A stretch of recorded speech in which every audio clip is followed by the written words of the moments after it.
Hi friends, இன்றைக்கி என்ன வீடியோன்னு பார்த்தீங்கன்னா, இன்றைக்கி சமையல் வீடியோ தான். என்ன சமையல் பண்ண போகிறோன்னு பார்க்கலாமா? இன்றைக்கி இது கொண்டக்கடலை குருமா மாதிரி வைக்க போகிறோம். கொண்டக்கடலையும் உருளைக்கிழங்கும் போட்டு, உருளைக்கிழங்கு குக்கரில் வந்துச்சு. கொண்டக்கடலை ஏற்கனவே வேக வச்சு எடுத்து வச்சிட்டேன். இதை இப்போ குக்கரில் திறந்து உரிக்கணும். அதுக்கு வெங்காயம், இது அப்புறம் இது பீன்ஸ் பொரியல், அப்புறம் பீட்ரூட்டு ஜூஸு, அதுக்கப்புறம் இது என்ன இப்போ கீரைன்னா பொன்னாங்கண்ணி கீரை. அந்த கீரை வச்சுருக்கு. அதுதான் அதுக்கு வெங்காயம், இது குருமாக்கு வெங்காயம், இது பீன்ஸுக்கு, இது பொன்னாங்கண்ணி கீரைக்கு. அது ஒரு பச்சை மிளகாவும் அதில் அறுத்து வைக்கணும். அப்புறம் தக்காளி, குருமாவுக்கு தக்காளி ரொம்ப போடக்கூடாது, அதனால் ஒரு 2 தக்காளி மட்டும் அறுத்து வச்சுருக்கேன். அப்புறம் இதில் குருமாவுக்கு இஞ்சி பூண்டு பச்சை மிளகா அரைக்கிறதுக்கு, அப்புறம் புதினா கொத்தமல்லி போடுறதுக்கு நான் சரி கொஞ்சம் அரைக்கிறதுக்கும் போட்டுக்கலாம். அதுக்கப்புறம் மிளகு சீரகம் சோம்பு அதெல்லாம் போடணும். அதெல்லாம் போட்டு எல்லாம் இது பண்ணணும். பாருங்கள் எப்படி சமையல் பண்ணுறேன்னு. சரிதா ஃப்ரெண்ட்ஸ், அதாவது அடுப்பு கடாயை காய வச்சுக்கலாம். குக்கரு இதில் பீன்ஸ் பொரியலுக்கு பற்ற எண்ணெய் ஊற்றியாச்சு. நிறைய எண்ணெய் ஊற்றிருக்கு, நிறைய எண்ணெய் இருக்குது, அதனால் கொஞ்சமாக போதும் பீன்ஸ் பொரியலுக்கு. அதனால இதில் எண்ணெய் ஊற்றிக்கலாம். குருமா குழம்புக்கு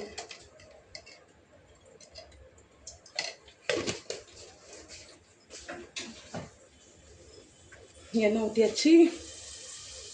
காயிட்ட எண்ணெய் நல்லா காயணும். அதுக்குள்ளே நம்ம பச்சை மிளகாவை கட் பண்ணி வச்சுக்கணும்.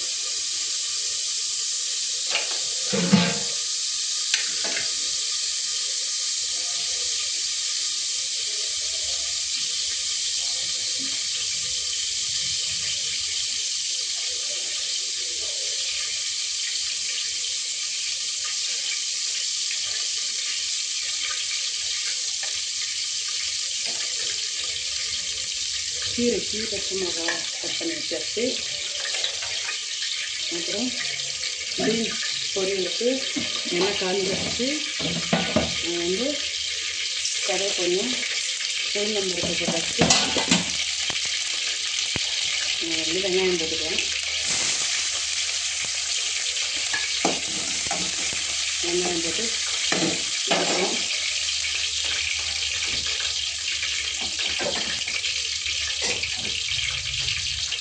கருவேப்பிலை கொஞ்சம் போட்டுக்கலாம். கருவேப்பிலை இதுக்கும் குருமா குழம்பு கருவேப்பிலை போட்டுக்கலாம். இதுவும் காஞ்சிச்சு. குருமா குழம்புக்கு கடுகு எண்ணெய் போடாமல் பட்டை சோம்பு அது மாதிரி தாளிக்கிறதுக்கு போடணும். இலை பட்டை இலை அந்த மாதிரி. அதனால் கொஞ்சம் சோம்பு பட்டை இலை அதெல்லாம் போட்டு வெங்காயத்தை போட்டு வதக்கலாம்.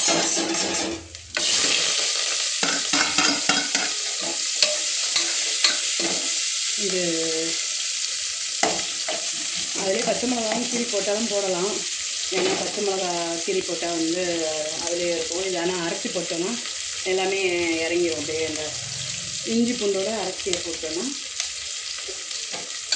முழுக்காக நிற்காது. அதனால் அதே மாதிரி வெங்காயம் வதங்கிச்சு. இதில் பீன்ஸ் போட்டுக்கலாம். கழுவி வச்சாச்சு.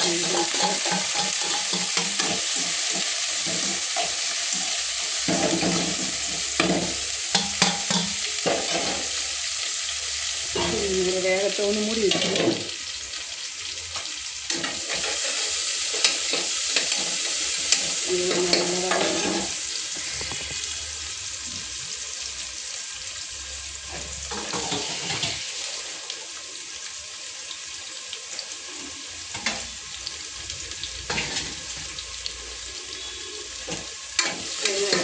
தக்காளி போட்டுக்கலாம். தக்காளி போட்டு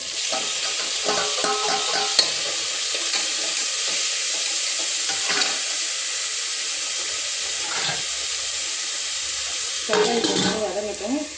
அதுக்குள்ளே நம்ம வந்து இந்த இஞ்சி பூண்டு இதெல்லாம் அரைச்சிடணும்.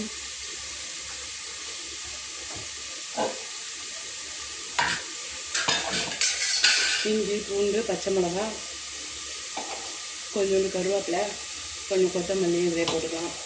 எல்லாம் போட்டோன்னா வாசனையாக இருக்கும். இதுலேயும் கொத்தமல்லி போட்டுக்கலாம். அப்புறம் கொஞ்சம் மிளகு சீரகம். குருமா குழம்புக்கு ரொம்ப மிளகாத்தூள் போடக்கூடாது, அதனால் மிளகு சீரகம் சோம்பு கொஞ்சம் போட்டுக்கலாம். சோம்பையும் போட்டு அதுக்கப்புறம் தேங்காய் அரைச்சி வைக்கும்போது சோம்பு போட்டுக்கலாம். இதனால் இப்போ மொத்தமாக அரைக்கும்போது சோம்பையும் போட்டு அரைச்சிடலாம். தேங்காய் லாஸ்ட்டாக ஊற்றிக்கலாம் அப்படின்ட்டு மிக்ஸி ஜாரில் சோம்பு இஞ்சி பூண்டு மிளகு சீரகம் போட்டு இது பண்ணிக்கலாம். அரைச்சிக்கலாம். இது ஒரு கிலோ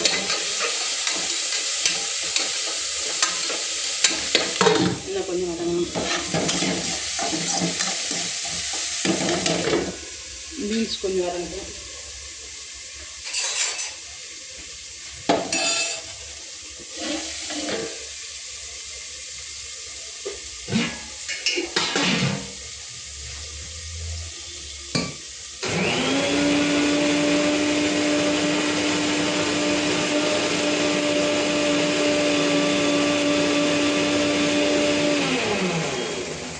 குருமா குழம்புக்கு அரைச்சாச்சு இஞ்சி பூண்டுலாம். இஞ்சி பூண்டு அரைச்சிட்டு குருமா குழம்புக்கு போட்டு இதையும் போட்டு வதக்கிடலாம்.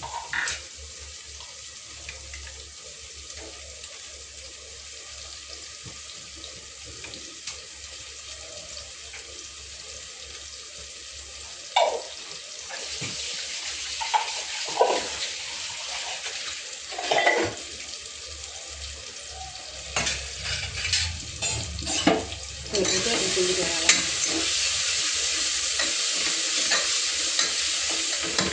இது போட்டோன்னா அந்த பச்சை வாசனை இருக்காது, அதனால இதை போட்டு இது பண்ணிக்கலாம். கொஞ்ச நேரம் வேகட்டும்ட்டு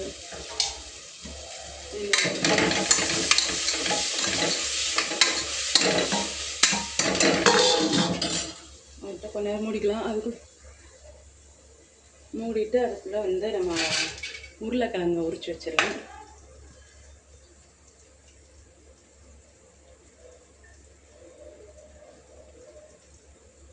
உருளைக்கிழங்கு உரிச்சு வச்சுட்டு அதை கட் பண்ணி போட்டுற வேண்டியதுதான். சுண்டலும் ஏற்கனவே வேக வச்சாச்சு. உருளைக்கிழங்கையும் வந்து உரிச்சிட்டு பெருசாக வேணுன்றவங்க பெருசாக போட்டுக்கலாம், குட்டி குட்டியாக வேணும்னாலும் குட்டி குட்டியாக வெட்டி போட்டுக்கலாம். எப்படி நமக்கு பிடிக்குதுன்னு பார்த்து அந்த மாதிரி போட்டுக்கலாம்.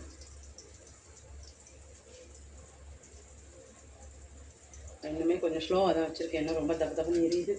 இன்னும் வேலை இதை உருளைக்கணும், அதனால் அதுக்குள்ளே வெந்துடும். அதனால் ஸ்லோவாக வச்சுருக்கு.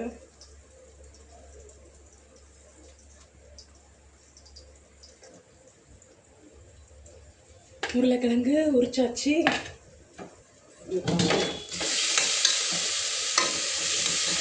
நல்லா வதங்கிடுச்சு.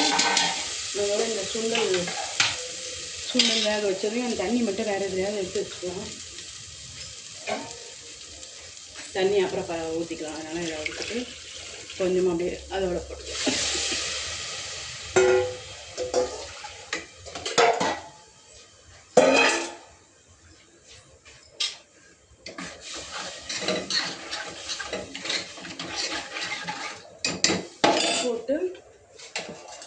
இந்த உருளைக்கிழங்கையும் கட் பண்ணி போட்டுக்கலாம் துண்டு துண்டா.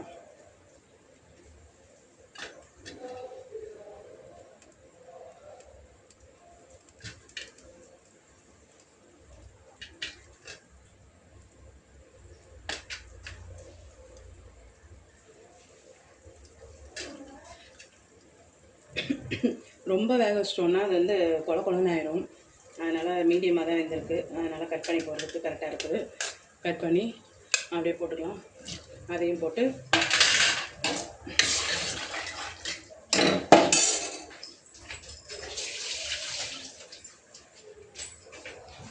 கொஞ்சம் மஞ்சத்தூள், உப்பு,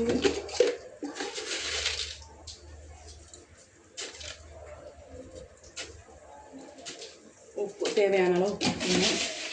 காரம், மிளகாத்தூள், மிளகா, இஞ்சி, பூண்டு எல்லாமே போட்டிருக்கு. காரம் வேணுன்றவங்க காரம் போடலாம். இது கொஞ்ச நேரம் அப்படியே வேகட்டும். வேணாம் போதும் இதுவே அப்படின்னா இதுவே போதும். அதுக்குள்ளே நம்ம என்ன பண்ணலாம், இது பீன்ஸ் பார்ப்போம் வந்துச்சான்ட்டு. பீன்ஸ் கொஞ்சம் வந்துச்சு. இதில் மிளகாத்தூள் இதெல்லாம் போட்டுக்கலாம். பீன்ஸ் வந்து கொஞ்சம் மிளகாத்தூள், ஏன்னா குருமா குழம்பு கொஞ்சம் அதை காரம்லாம் போடாதுல, இதில் மிளகாத்தூள் போட்டுக்கலாம். மிளகாத்தூள், மஞ்சத்தூள் கொஞ்சம், உப்பு கொஞ்சம் போட்டு தேவையான அளவு மட்டும் கொஞ்சமாக போட்டு கிண்டிட்டு மூடி வச்சிடலாம்.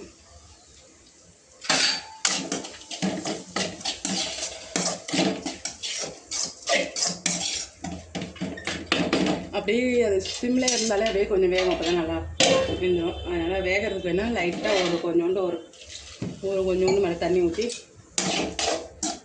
கிண்டிடலாம். அப்போ தான் இந்த மிளகாத்தூள் வாசனை, அந்த பச்சை வாசனைலாம் கொஞ்சம் போகும். ஈரம் இருந்தால் தான் அப்படியே கொஞ்சம் வெந்து இதாக இருக்கும். தண்ணி இல்லைன்னா அப்படியே ட்ரையாக இருந்தோன்னா அப்புறம் ரொம்ப தீஞ்சு போன மாதிரி ஆகிடும். அதனால் ஒரு 2 சொட்டு மேலே தண்ணி ஊற்றிட்டு இது பண்ணுவோம். குருமா குழம்பு இது பண்ணிட்டு இதை வந்து தேங்காய் அரைச்சி ஊற்றிட்டோன்னா முடிஞ்சிடும். குக்கரை மூடி வச்சிடலாம். தேங்காய் அரைக்கும் போது வந்து தேங்காய் கூட வந்து கொஞ்சம் முந்திரி பருப்பும் சேர்த்து அரைச்சோன்னா வந்து நல்லா டேஸ்ட்டாக இருக்கும். குருமா குழம்பு, கறி குருமாவாக இருந்தாலும் சரி, எந்த குருமா இருந்தாலும் தேங்காய் அரைக்கும் போது கொஞ்சம் முந்திரி பருப்பும் சேர்த்து அரைச்சோன்னா வந்து டேஸ்ட்டு கொஞ்சம் நல்லாயிருக்கும். அதனால் தேங்காய் பூவும் எடுத்துகிட்டு இப்போ முந்திரி பருப்பும் சேர்த்து கொஞ்சம் அரைக்கப்படும்.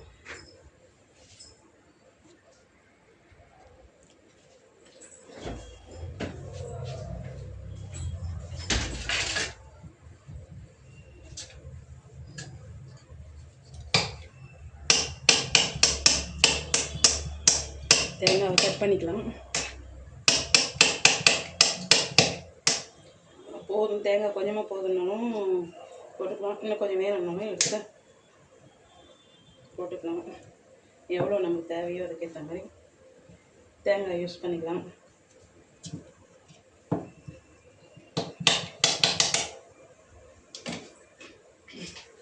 முந்திரி பருப்பு போடும்போது வந்து போட்டால் வந்து அது கொஞ்சம் குழம்பு வந்து கொஞ்சம் கொழப்பு கொடுக்கும். கொஞ்சம் கிரேவியாக திக்காக இருக்கும், தண்ணியாக இல்லாமல் திக்காக இருக்கும். இந்த டப்பாவில் வந்து அதை கடுக்கிற எடுத்து வச்சுருக்கு. முந்திரி பருப்பு, திராட்சை, ஏலக்காய், அதாவது கேசரி, ஏதாவது பொங்கல் அது மாதிரி செய்யும்போது எடுத்து போடுறதுக்காக எல்லாமே இதில் கேசரி பவுடருக்கு வெளியெல்லாம் ஒட்டி கொண்டு இருந்தாலும் அதை போட்டு வச்சுருக்கு. அதையும் போட்டு வச்சுருக்கோம். அதனால் இப்போ வந்து முந்திரி பருப்பையும் தேங்காயையும் அரைச்சிக்கலாம்.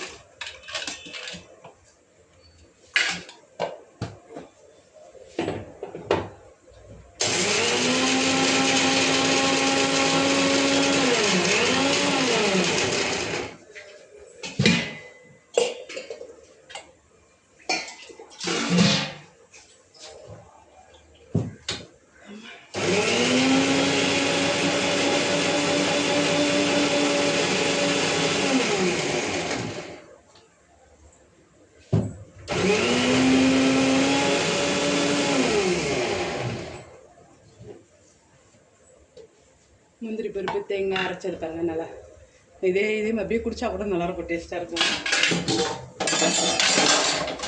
இருந்தாலும் குழம்பு ஊற்றணும். ஜூஸுக்கு தான் பீட்ரூட் அறுத்து வச்சுருக்கேன், அதனால் அதை குடிச்சிக்கலாம். அதனால் இது தேங்காய் ஊற்றியாச்சு. ஃபுல்லாக வச்சுட்டு தேங்காய் அப்படியே அந்த ஜாரை கழுவி எவ்வளோ தண்ணி வேணுமோ நமக்கு அதுக்கேற்ற மாதிரி கொஞ்சம் ஊற்றிக்கலாம். தண்ணி வந்து ஏதாவது பூரி, இட்லி அந்த மாதிரி இன்னும் தண்ணியாக வைக்கணும். இது சாப்பாடுக்கு தான். ஓரளவுக்கு மீடியமாக இருந்தால் போதும். அது இல்லாமல் உருளைக்கிழங்குலாம் போட்டிருக்கனால தண்ணியாக இருந்தால் கூட கட்டியாகிடும். இன்னும் கூட கொஞ்சம் இந்த இது சுண்டல் ஊற வச்ச தண்ணியும் இருக்குது, அதை கூட ஊற்றிக்கலாம். நம்ம ஊற்றி வச்சுக்கலாம். கொஞ்சம்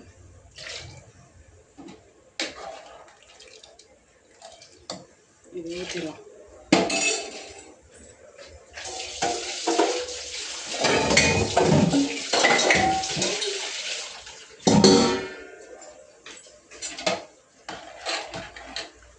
அவ்வளோதான் ஃப்ரெண்ட்ஸ். இது வந்து ஒரு குக்கரை மூடி வைக்கணும் தான். டேஸ்ட்டு பார்த்துக்கலாம். உப்பு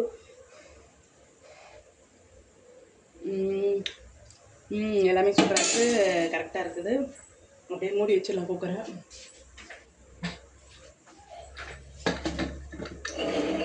எங்கள் குக்கர் எப்படின்னா கரெக்டாக சவுண்ட் வருது.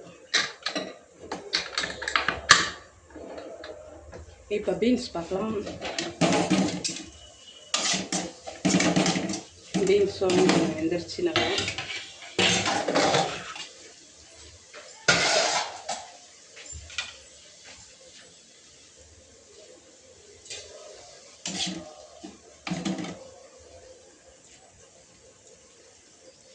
பீன்ஸ் உப்பு காரம் எல்லாமே நல்லா கரெக்டாக இருக்குது.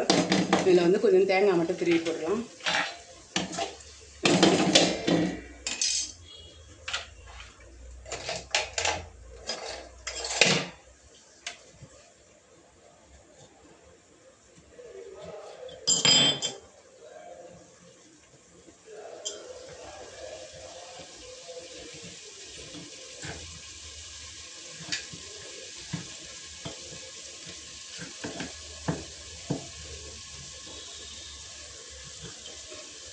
கொஞ்சம் தான் பீன்ஸு, அதனால் ஒரு சில்லு மாதிரி திருவினாலே போதும்.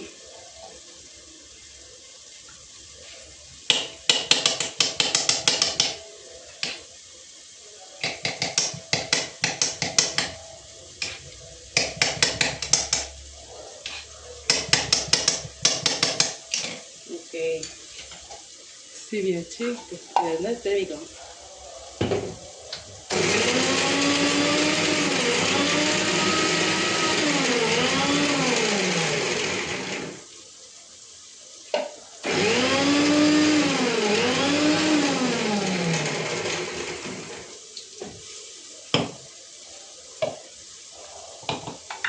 திருவி வச்சு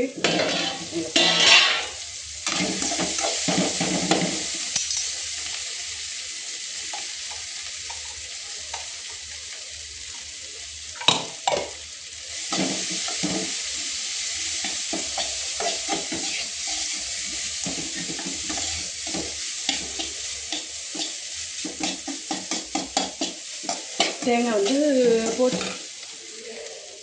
தேங்காய் போட்டாச்சு. அதில் இருக்க அந்த எண்ணெய் தண்ணியெலாம் வந்து அப்படியே ஒன்றா சேர்ந்து கொஞ்சம் நேரம் அப்படியே வதங்கிடும், ட்ரை ஆகட்டும். அப்போ தான் எல்லாம் ஒன்றா பிடிக்கும். அதில் இருக்க எசன்ஸ் எல்லாமே வந்து கொஞ்சம் அது கூட கொஞ்சம் கொத்தமல்லி போட்டுக்கலாம்.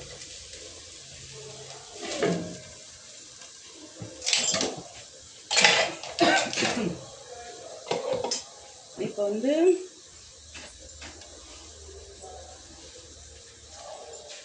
அடுத்தது வந்து பீட்ரூட் ஜூஸ் தெரியுங்களா? பீட்ரூட் வந்து தனியாக குடிக்கிறதுக்கு வந்து கொஞ்சம் ஒரு மாதிரி இருக்கும். அதனால் அது கூட தேங்காய் கூட கொஞ்சம் போட்டு கூட குடிச்சிக்கலாம். தேங்காய் சில்லு கூட போட்டுக்கலாம். அதனால் தேங்காய் இருக்கனால உள்ள போயிடுச்சு. தேங்காய் கூட கொஞ்சம் சில்லு போட்டு அது கொஞ்சம் டேஸ்ட்டு கொடுக்கும்.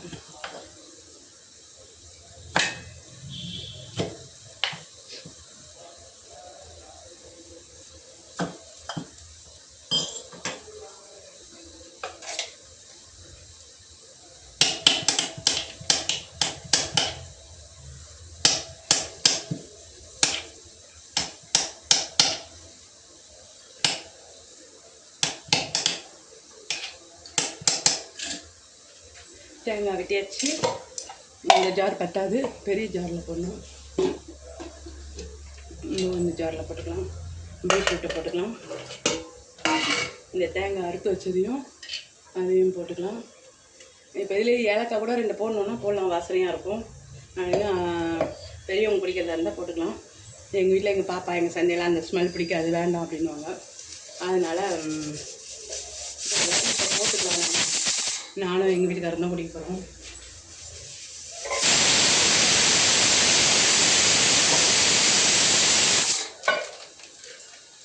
அதனால் ஏலக்காய் 2 போட்டுக்கணும். ஏலக்காய் வந்து இன்னும் வந்து நல்லது என்னென்னா கோல்டுக்கெலாம்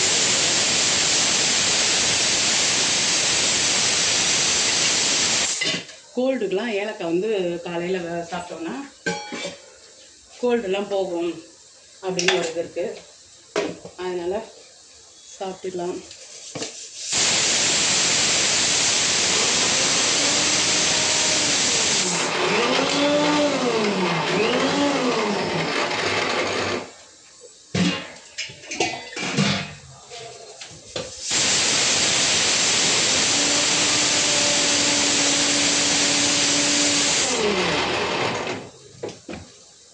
கொஞ்சம் அரைச்சாச்சு, இன்னும் கொஞ்சம் வந்து அரைக்கணும்.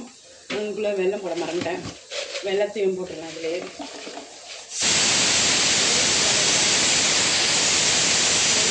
சர்க்கரை, கருப்பட்டி எதுனாலும் போடலாம். இது நிறைய விசில் வந்துருச்சு, இறக்கிடலாம். தனியாக இருக்கனால சுண்டல் தானே, நல்லா வெந்துச்சுனாலும் அதுவும் நல்லதான். அதனால் இப்போ வந்து இதில் வந்து பொன்னாங்கண்ணி கீரை பொரிச்சிக்கலாம். அடுத்து பொன்னாங்கண்ணி கீரைக்கு வந்து கடாய் காய வச்சுட்டு எண்ணெய் ஊற்றி வச்சிடணும். கீரைக்கெல்லாம் வந்து எண்ணெய் கொஞ்சமாக தான் ஊற்றணும். அதனால சும்மா கைக்கு ஒரு 2 ஸ்பூன் மாதிரி தான் ஊற்றிருக்கேன். இப்போ இதில் வெல்லம் போட்டு வச்சு அது காயறதுக்குள்ளே இதை அரைச்சிடலாம்.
அவ்வளோதான், இதை அரைச்சாச்சு.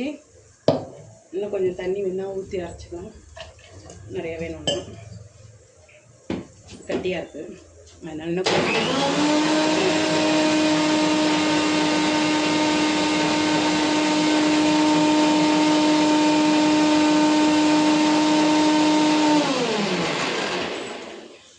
நிறைய பேர் குடிக்கணும். 4-5 பேர் இருக்காங்கன்னா கூட 2 தடவை அரைச்சி கூட இதை வந்து இது பண்ணலாம். அது வந்து இப்போ நிறைய பேர் இல்லைன்றனால 2 பேர் வேணுனால கொஞ்சம் தண்ணி ஊற்றி ஒரு 2 கிளாஸ் வர மாதிரி இருந்தால் போதும் அப்படின்னு வச்சுருக்கு.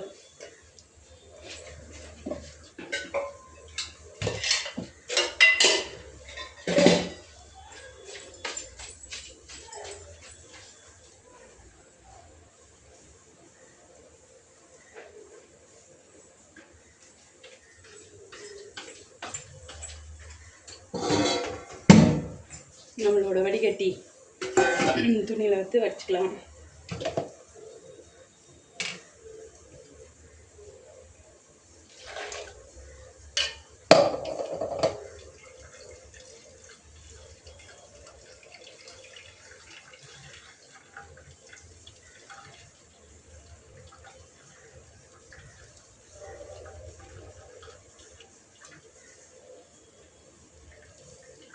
இன்னொன்று, இந்த மேலே வந்து கைப்பிடி வந்து இறுக்கலாக பிடிக்கணும். அப்புறம் நம்ம லூஸாக விட்டோன்னா அது வந்து வெளியெல்லாம் வந்துடும். இந்த மேலே இருக்கிறத பிடிக்கும்போது, மொத்தமாக பிடிக்கும்போது அந்த முனையை வந்து நல்லா இறுக்கலாக பிடிச்சி பிடிக்கணும்.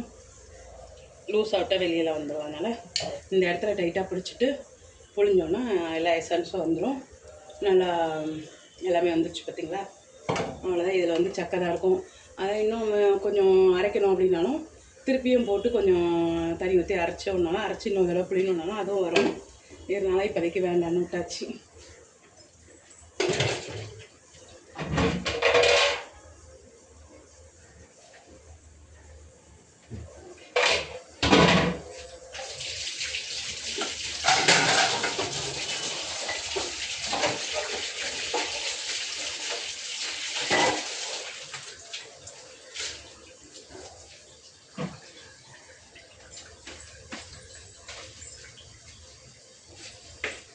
அந்த வடிகட்டுற துணியை வந்து உடனே அலசி போட்டுருணும். அப்புறம் அது அப்படியே காஞ்சி போயிட்டு இருக்கும். உடனே அலசி அதை காய போட்டோம்னா கொஞ்சம் நல்லாயிருக்கும். அதனால் இதை வச்சாச்சு. இப்போ என்ன காஞ்சிடுச்சு, கீரைக்கு ஸ்லோ வச்சனால பரவாயில்ல. அதில் கொஞ்சம் கடுகு ஒரு டம்ளர் போட்டுருவோம். கீரை போட்டு வெங்காயம் பச்சை மிளகாய் எல்லாம் அறுத்து வச்சதெல்லாம் போட்டு கிண்டிக்கலாம். அதுக்குள்ளே பீன்ஸ் எப்படி இருக்கு பார்த்துக்கலாம். பீன்ஸ் நல்லா வெந்துருச்சு. நல்லா பாருங்கள், அப்படியே நல்லா அழகாக இருக்குது பாருங்கள்.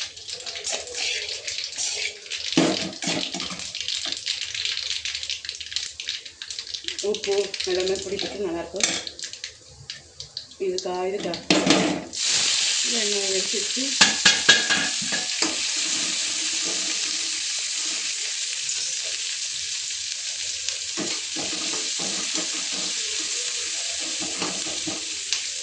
எண்ணெய் கம்மியாக ஊற்றிருக்கனால வெங்காயம் வதங்கிறது கஷ்டமாக இருக்கும். அதனால் சிம்மில் வச்சு கொஞ்சம் அப்படியே வதங்கினால கரெக்டாக இருக்கும். அதனால் சிம்லேயே வச்சிடலாம்.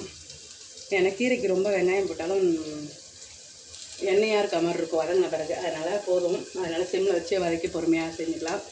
இப்போ வந்து பீன்ஸ் வந்து முடிஞ்சிச்சு, ஆஃப் பண்ணிடலாம். இந்த ஸ்டவ்வையும் ஆஃப் பண்ணிட்டோன்னா அவ்வளோதான், முடிஞ்சிச்சு ஃப்ரெண்ட்.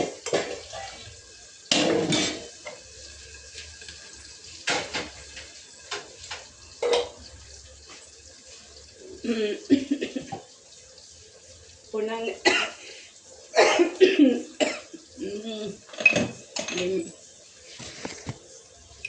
ஒரே நெடியாக இருக்குது. இந்த பாருங்க, பீட்ரூட் ஜூஸும் தேங்காய் ஏலக்காய் போட்டு ஜூஸ் பாருங்க, நல்லா இருக்கா?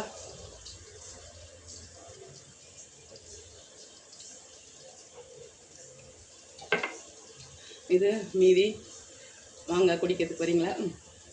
எங்கள் ஹஸ்பண்டுக்கு எடுத்துகிட்டு போகிறோம். அப்போ கூட நிறையா தான் இருக்கும், பரவாயில்ல. குடிக்கிறீங்களா?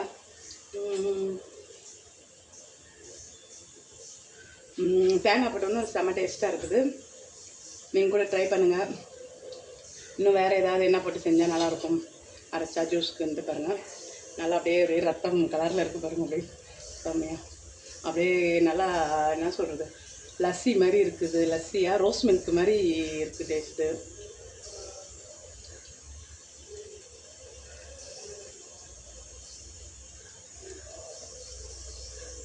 செம்ம டேஸ்ட்டாக இருக்குது.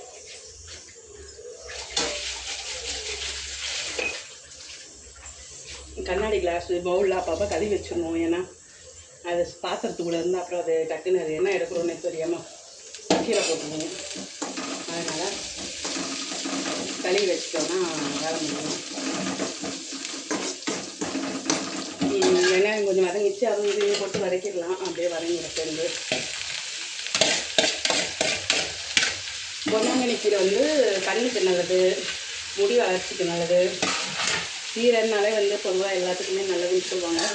இதில் பொன்னாங்கண்ணி கீரை வந்து நல்லா கண்ணுக்கு நல்லது, முடி வளர்ச்சிக்கு நல்லது, மூளை வளர்ச்சிக்கு நல்லது அப்படின்னு சொல்லுவாங்க. அதனால் எல்லாம் கீரை டெய்லி சாப்பிடணுன்னாங்க. எங்கள் வீட்டில் அடிக்கடி செய்யவே மாட்டேன். ஏன்னா பசங்க வந்து சாப்பிடவே மாட்டேங்கிறாங்க. அது ரெண்டாவது அதை ஆஞ்சி அறுத்து எடுக்கிறதுக்குள்ளே வேறு டைம் ஆகிடுன்றதுனால செய்கிறது இல்லை. இன்றைக்கி சரி குருமா குழம்பு தானே, அதனால் அதுக்கு நல்லாயிருக்கும்னு சொல்லிட்டு செஞ்சேன். இப்போ வந்து குருமா பார்க்கலாம். குருமா வந்து இன்னொரு டிப்ஸு என்னென்னா, சுண்டல் வந்து வேக வைக்கிறதுக்கு மறந்துட்டோம், நைட்டு நல்லா ஊற வைக்கணும் கொண்டக்கடலை. அப்போ வந்து ஊற வைக்க மறந்துட்டோம் அப்படின்னு சொன்னால் கூட காலையில் என்ன பண்ணலாம், அதாவது காலையில் சமையல் பண்ணுறோம், ஒரு 8 மணி 9 மணிக்கு செய்கிறோன்னா ஒரு 7 மணிக்கு கூட ஒரு குக்கரில் வந்து ஒரு 2 விசில் நல்லா நிறையா கொஞ்சம் தண்ணி ஊற்றிடணும். ஊற்றி அதில் போட்டு 2 விசில் வச்சுட்டு ஆஃப் பண்ணிடணும். அதுக்கப்புறம் நம்ம 8 மணிக்கு போல் சமையல் பண்ணும்போது வந்து ஒரு மணி நேரத்துக்கு முன்னாடி அந்த மாதிரி குக்கரில் போட்டு வச்சிட்டோம்னா கூட அந்த சூட்லேயே வந்து அது நல்லா வெந்துடும். அப்போ வந்து குருமா குழம்பு வைக்கும்போது வந்து நல்லா ஊறுன மாதிரியே இருக்கும். அதனால் நான் கூட இன்றைக்கி அப்படி தான் பண்ணேன். நைட்டில் ஊற வைக்கல, காலையில் அப்படி தான் விசில் வச்சுட்டு இது பண்ணேன். இந்த பாருங்கள் எவ்வளோ சாஃப்டாக நல்லா வெந்திருக்கா. அதனால் காலையில் தான் வந்து அந்த விசில் வச்சுட்டு இது பண்ணேன். ஆனால் தண்ணி கொஞ்சம் நிறையா வச்சு விசில் வச்சோன்னா வந்து அந்த சூட்லேயே வந்து அது வந்து ஊறி சீக்கிரம் வெந்துடும். அதனால் அந்த மாதிரி கொஞ்சம் பாருங்கள், நீங்களும் ட்ரை பண்ணுங்கள்.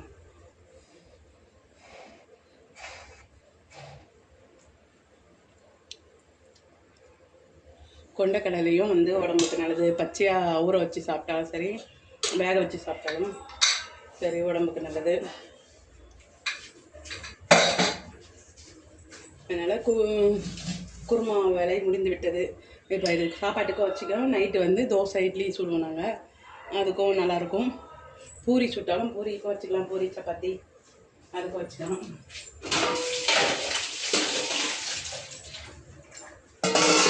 பூரி சப்பாத்தி அப்படின்றதுக்கு வந்து இன்னும் கொஞ்சம் கிரேவியாக வச்சோன்னா கொஞ்சம் இதாக இருக்கும்.